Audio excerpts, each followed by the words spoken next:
الحمد لله رب العالمين والصلاة والسلام على رسوله الكريم وعلى آله وأصحابه أجمعين وعلى كل من تبعهم بإحسان إلى يوم الدين. أما بعد،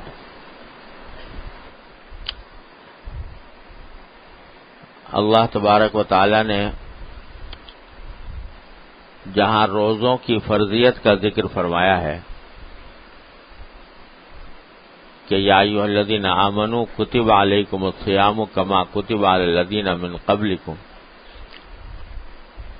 کہ ایمان والو تمہارے اوپر روزے اسی طرح فرض کیے گئے ہیں جیسے کہ پچھلی امتوں پر فرض کیے گئے تھے.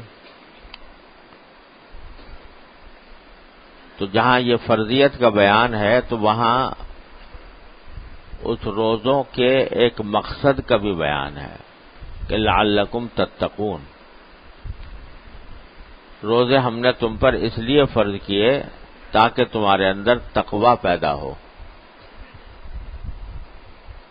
تقوی پیدا کرنے کے لیے ہم نے روزے فرض کیے. تو معلوم ہوا کہ روزوں کا جو اصل مقصد ہے وہ بندے کے اندر تقوی کا حاصل ہونا ہے. تقوی کس کو کہتے ہیں؟ تقوی کے بہت ساری تعبیرات کی جا سکتی ہیں، بہت سارے انداز، مختلف اسالیب میں اس کی تشریح ہو سکتی ہے، لیکن حاصل سب کا یہ ہے کہ ایک فکر پیدا ہو جائے انسان کے اندر اپنی اصلاح کی. ایک فکر پیدا ہو جائے، ایک خلش پیدا ہو جائے، اور جب کوئی کام کر رہا ہو تو اس کے دل میں یہ کھٹک آ جائے کہ میرا یہ کام اللہ جل جلالہ کی رضا کے مطابق ہے یا نہیں، کہیں آپ کی رضا کے خلاف تو نہیں ہے، آپ کی ناراضی کا سبب تو نہیں ہے. یہ فکر پیدا ہو جانا، اس کا نام تقوی ہے. تو معلوم ہوا کہ روزوں میں بات یہ نہیں ہے کہ مہینے بھر کے لیے ہم روزے رکھ کے اور چھٹی ہو گئی. اس کو سمجھنا چاہیے کہ یہ چیز رمضان کے مہینے میں اللہ تبارک و تعالی ہم سے یہ چاہتے ہیں کہ ہم اپنے اندر یہ فکر پیدا کریں کہ میری اصلاح ہو، میں اپنے اللہ کی مرضی کے مطابق بنوں، میری زندگی میرے اللہ کی مرضی کے مطابق ہو. یہ فکر پیدا کرنا مقصود ہے. اللہ تعالیٰ اپنے فضل و کرم سے ہم سب میں یہ فکر پیدا فرما دے. جب فکر لگ جاتی ہے، ایک مرتبہ جب کسی بات کی فکر لگ گئی، دھن لگ گئی، تو پھر آدمی اس کے لیے طریقے بھی تلاش کرتا ہے، اس کے لیے راستے بھی ڈھونڈتا ہے، اور پھر اللہ تبارک و تعالیٰ کی سنت یہ ہے کہ اللہ تبارک و تعالیٰ اس کو صحیح راستے کی ہدایت بھی فرما دیتے ہیں. لیکن بنیادی بات یہ ہے کہ فکر لگے.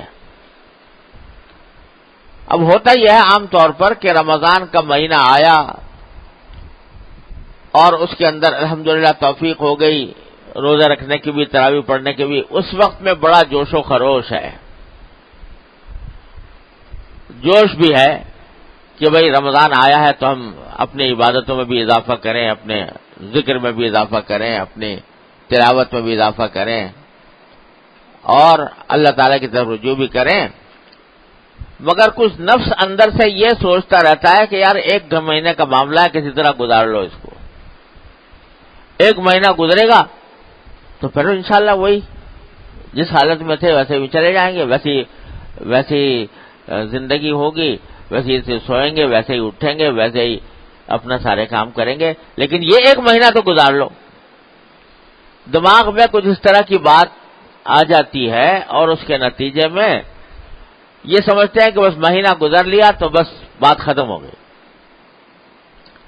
لیکن اصل مقصود جو اللہ تبارک و تعالیٰ فرما رہے ہیں وہ یہ کہ اس مہینے کے اندر اپنی اصلاح کی فکر پیدا کرو، اور فکر پیدا کر کے پھر آگے بھی اس فکر کے نتیجے میں اپنی بہتری کی طرف قدم بڑھاؤ۔ تو پہلا قدم ہے فکر پیدا کرنا۔ فکر کس بات کی؟ فکر اس بات کی کہ میری زندگی جو گزر رہی ہے وہ آیا ٹھیک گزر رہی ہے، غلط ہو رہی ہے؟ میرے اندر کوئی خامی ہے، غلطی ہے، کوتاہی ہے یا نہیں ہے؟ ہم لوگ عام طور سے اپنی خامیوں سے بے فکر ہو کر زندگی گزار رہے ہیں، جیسی جس طرح کا ڈھب کا زندگی چل رہی ہے اسی پر پہیا گھوم رہا ہے زندگی کا، اور اس میں یہ فکر نہیں ہوتی کہ بھئی کہاں غلطی ہے تو ہم اس کی کچھ اصلاح کر لیں۔ یہ فکر نہیں پیدا ہوتی۔ اگرچہ زبان سے کہتے رہیں گے، جب اپنے کسی ساتھی سے اپنا کچھ ذکر کرنا ہوگا تو اپنے لیے بڑے حقارت آمیز الفاظ بھی استعمال کر لیں گے، ہم تو ناکارہ ہیں، ناچیز ہیں، ہم کچھ بھی نہیں ہیں، وغیرہ وغیرہ۔ لیکن یہ سب بناوٹی بات ہوتی ہے۔ دل میں یہ ہے کہ بس ٹھیک ہے، ہم جیسے ہیں ویسے ٹھیک ہے، ہمیں کسی اصلاح کی، کسی ترقی کی ضرورت نہیں۔ دماغ میں یہ بات اصل میں بیٹھی ہوئی ہے۔ اگر اپنی کبھی کمی کوتاہی کا ذکر بھی ہوگا تو وہ اس لیے ہوگا تاکہ دوسرا اس کے جواب میں کہے، اس کی تردید کر دے کہ نہیں جی ماشاءاللہ آپ تو بہت اونچے آدمی ہیں، آپ کے تو کہنے ہی کیا ہے، اس لیے ہو رہا ہے۔ ورنہ دیکھ لو کہ اگر کوئی آدمی اپنے آپ کی اپنے آپ کو ناکارہ کہہ رہا ہے کہ ہم سے کچھ بن نہیں پڑتا، ہم اصلاح کے محتاج ہیں، ہم ویسے ہیں اور ہم ناکارہ ہیں، ناچیز ہیں، دوسرا اگر اس کے جواب میں کہتے کہ ہاں بے شک واقعی آپ واقعی ایسے ہی ناکارہ ہیں، ایسے ناچیز ہیں، کیا ہوگا کہ اس سے دل کی کیفیت کیا بنے گی اگر دوسرا یہ کہہ دے؟ تو پتہ چلا کہ یہ سب ایسی بناوٹی باتیں ہو رہی ہیں ناکارہ ناچیز کہنے کی، لیکن حق میں دل میں یہ بات بیٹھی ہوئی ہے کہ ہم تو بس ٹھیک ٹھاک ہیں، ہمیں کسی ترقی کی ضرورت نہیں، ہمیں کسی اصلاح کی ضرورت نہیں۔ اب جب بیمار کو یہ اپنی بیماری کا احساس ہی نہ ہو سرے سے تو علاج کہاں سے ہوگا؟ پھر اس کی اصلاح کیسے ہوگی؟ تو سب سے پہلی بات تو یہ ہے کہ آدمی یہ سوچے کہ بھائی میں اصلاح کا محتاج ہوں، اپنے عیوب کی طرف نگاہ ڈالنے کی کوشش کرے، کیا کیا خرابیاں میرے اندر پائی جا رہی ہیں، اس کا جائزہ لے۔ انسان کی زندگی کے 5 شعبے ہیں جو دین کو مطلوب ہیں۔ ایک عقیدہ صحیح ہو، ایک عبادت صحیح ہو، ایک معاملات خرید و فروخت، لینا دینا، مالی معاملات وہ درست ہوں، ایک معاشرت یعنی ہم آپس میں جو ملتے جلتے ہیں تو ایک دوسرے کے حقوق ادا کریں، اپنے رشتہ داروں کے حقوق، اپنے بیوی بچوں کے حقوق، اپنے والدین کے حقوق، اپنے بہن بھائیوں کے حقوق، اپنے دوست احباب کے حقوق، اور ان حقوق کو ادا کر کے زندگی گزاریں۔ معاشرت۔ ایک اخلاق کہ ہمارے اخلاق جو ہیں وہ شریعت کے مطابق ہوں، اللہ تعالیٰ کے رضا کے مطابق ہوں۔ یہ 5 شعبے ہیں جن کے بغیر آدمی مکمل ہو نہیں سکتا۔ عقیدہ صحیح ہو، عبادتیں صحیح ہوں، معاملات صحیح ہوں، اور معاشرت صحیح ہو، اخلاق صحیح ہو۔ اب ایک ایک چیز کو دیکھ کے اپنا جائزہ لے لو۔ عقیدے صحیح ہے کہ نہیں ہے؟ الحمدللہ اگر اہل حق کی صحبت میسر ہے تو عقیدے عام طور پر زیادہ تر صحیح ہوتے ہیں۔ الحمدللہ توحید ہے، اللہ تعالیٰ کی وحدانیت پر ایمان ہے، اللہ تعالیٰ کے رسول کریم صلی اللہ علیہ وسلم کی رسالت پر ایمان ہے، ختم نبوت پر ایمان ہے، اور بالآخر آخرت پر ایمان ہے۔ موٹے موٹے عقیدے الحمدللہ لیکن بعض اوقات چھوٹی چھوٹی باتیں ہوتی ہیں جو عقیدے کے خلاف ہو جاتی ہیں، صحیح عقیدے کے خلاف ہو جاتی ہیں.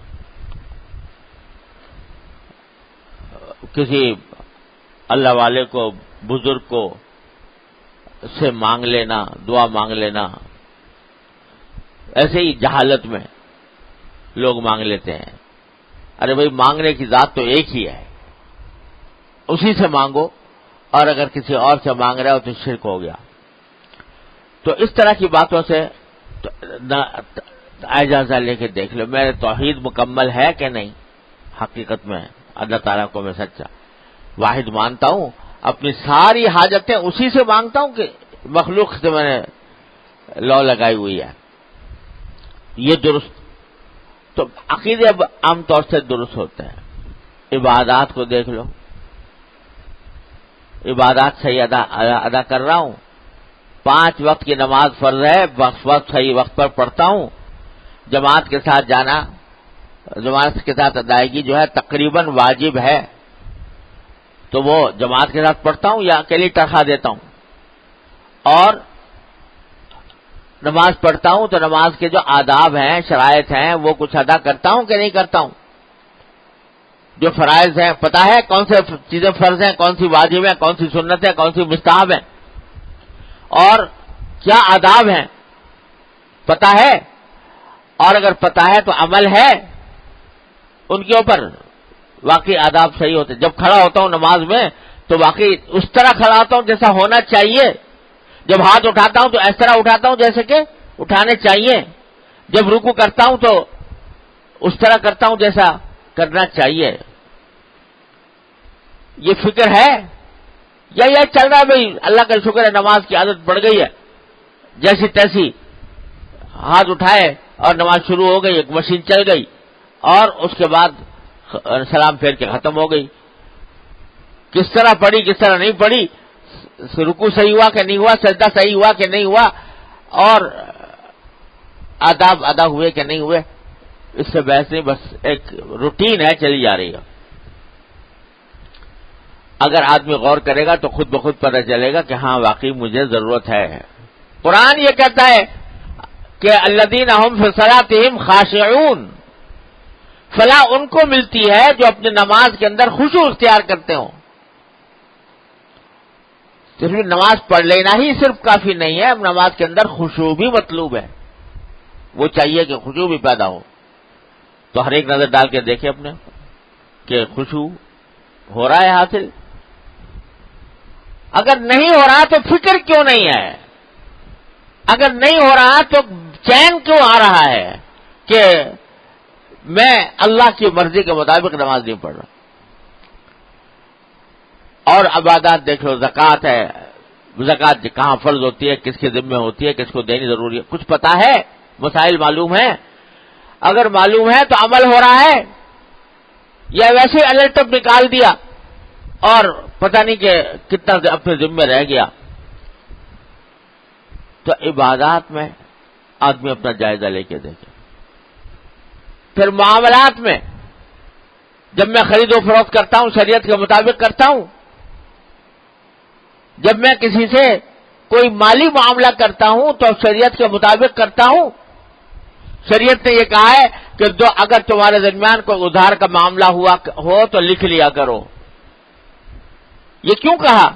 اس لیے کہا تاکہ معاملات صاف رہیں، کوئی الجھن اس میں نہ ہو اور کل کو جھگڑے پیدا نہ ہو. تو کیا جب میں کسی سے معاملہ کرتا ہوں چاہے اپنے باپ بیٹے ہی سے کیوں نہ ہو تو وہ معاملہ میرا صاف ہوتا ہے، واضح ہوتا ہے کہ نہیں ہوتا؟ معاشرت میں جب میں اپنے بیوی بچوں سے، اپنے بہن بھائیوں سے، اپنے عزیز و اقارب سے، اپنے دوست احباب سے ملتا ہوں تو کیا سنت کے مطابق میں سنت کے مطابق ملتا ہوں اور معاملہ ان کے ساتھ تعلق سنت والا کرتا ہوں یا نہیں؟ حدیث میں رسول کریم صلی اللہ علیہ وسلم نے فرمایا کہ تم اپنے کسی بھائی کے ساتھ خندہ پیشانی سے مل لو، یہ بھی صدقہ ہے. تو جب میں کسی سے ملتا ہوں تو باقی خندہ پیشانی سے ملتا ہوں. جیسے ہی منہ چڑھا کے مل لیتا ہوں. تو غرض کوئی شعبہ ایسا نہیں ہے جس میں اگر آدمی غور کرے تو اپنی غلطیاں نظر نہ آئیں. اخلاق کیا ہے کہ آدمی کے اندر تواضع ہو، تکبر نہ ہو، آدمی کے اندر اخلاص ہو، ریاکاری نہ ہو، آدمی کے اندر دوسرے کے لیے خیرخواہی ہو، بغض نہ ہو، حسد نہ ہو. یہ اخلاق ہیں. تو کیا میرے اخلاق واقعی اس پیمانے پر پورے اترتے ہیں؟ اگر نہیں ہے تو پھر فکر ہونی چاہیے کہ میری یہ غلطیاں جو ہیں یہ دور ہوں اور اللہ تبارک و تعالیٰ کے رضا کے مطابق میری زندگی گزرے. سب سے پہلا قدم فکر پیدا کرنا ہے. اس رمضان کے مقاصد میں ایک بڑا مقصد یہ ہے کہ آدمی کے اندر یہ فکر پیدا ہو کہ میری کسی طرح اصلاح ہو جائے، میرے عیب دور ہو جائے. یا ایھا الذین آمنوا علیکم انفسکم، قرآن کریم فرماتا ہے اے ایمان والو اپنی خبر لو.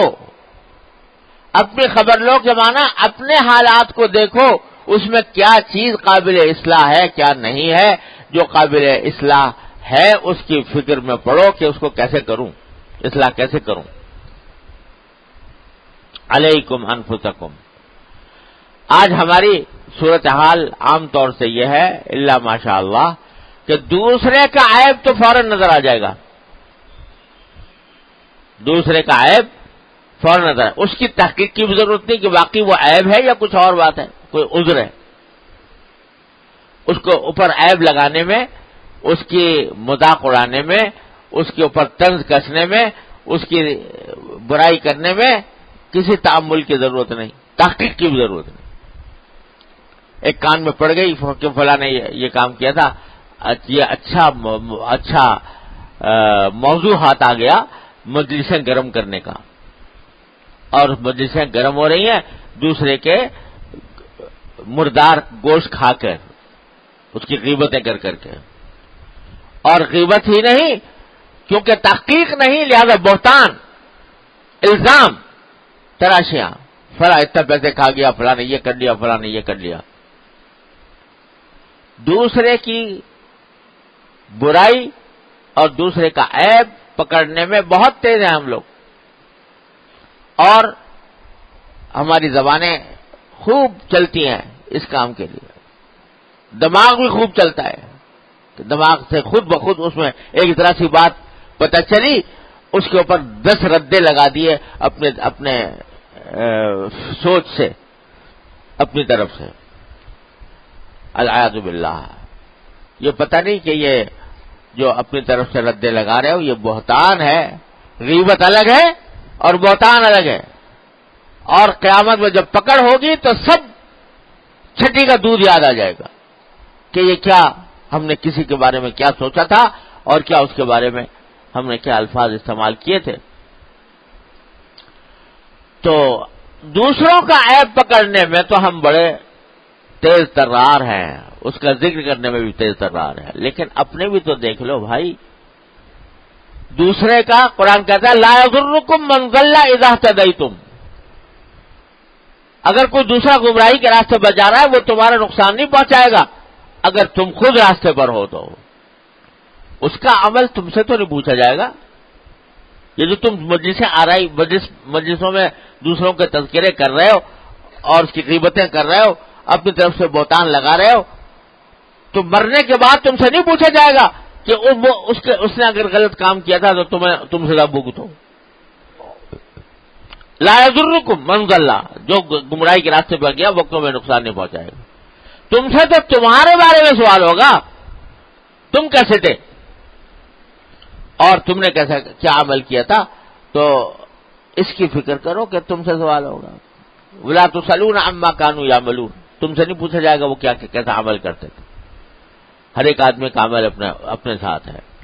لہذا جتنی فکر دوسروں کے عیب کو تلاش کرنے یا اس کے ذکر میں رہتی ہے اس سے زیادہ فکر تو اپنی ہونی چاہیے. اگر اپنی بیماری ہو، آدمی خود بیمار ہو، تو ہر وقت اپنی بیماری کا فکر ہوگی نا اس کو، کہ میں کسی طرح اس بیماری کو میں کس طرح اس کا علاج کروں، کس طرح اس کو دور کروں، یہ فکر. یا وہ دوسروں کی بیماریوں کو دیکھتا پھرے گا، اپنی بیماری کی فکر ہوگی. تو سب سے پہلا تقاضا اس روزے کا اور رمضان کا ہم سے یہ ہے کہ ہم اپنی فکر پیدا کریں، اپنے اصلاح کی فکر پیدا کریں، اپنے اصلاح کی فکر کریں کہ ہم میں کیا عیب ہیں.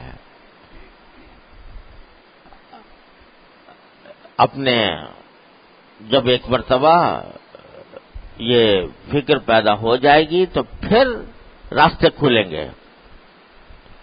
ایک مرتبہ دل سے سوچ لو، زبان سے تو کہتے ہیں ہم تو گناہوں کے پتلے ہیں، ہم تو عیب کے پلندے ہیں، زبان سے کہتے ہیں نہیں کہتے ہیں مگر دل سے نہیں کہتے.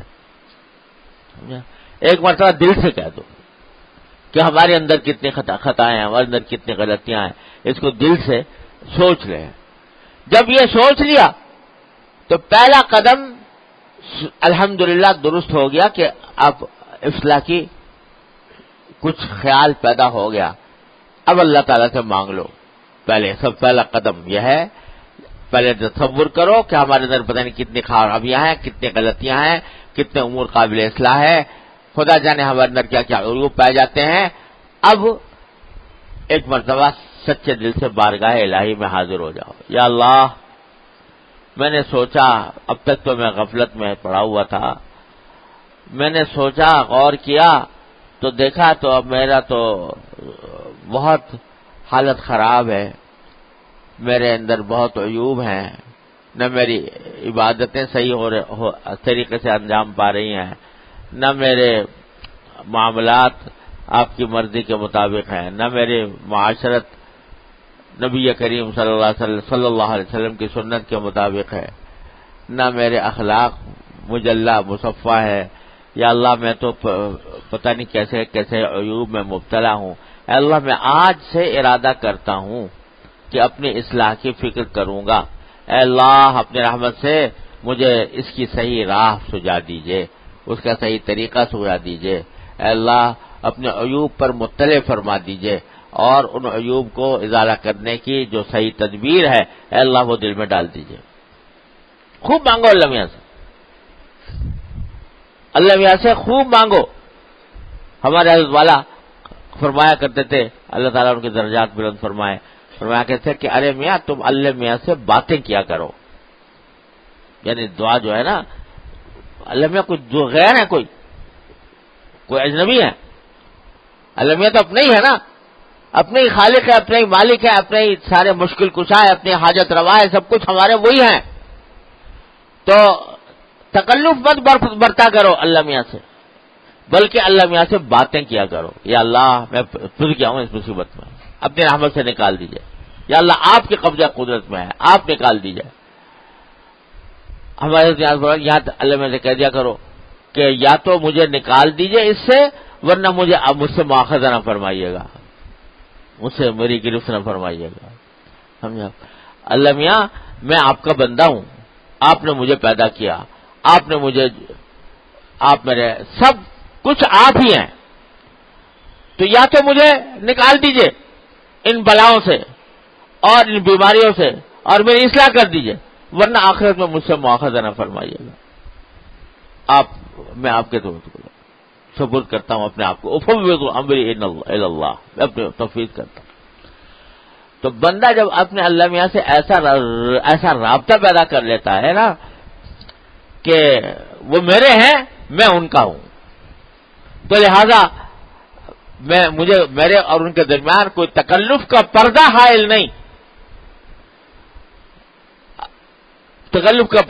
نہیں، میری جاری حاجتیں میں اپنی ان کے سامنے پیش کرتا ہوں. اور سب سے بڑی حاجت میری یہ ہے کہ میری اصلاح ہو جائے، میرے عیوب دور ہو جائیں، میری زندگی ان کی رضامندی کے مطابق ہو جائے.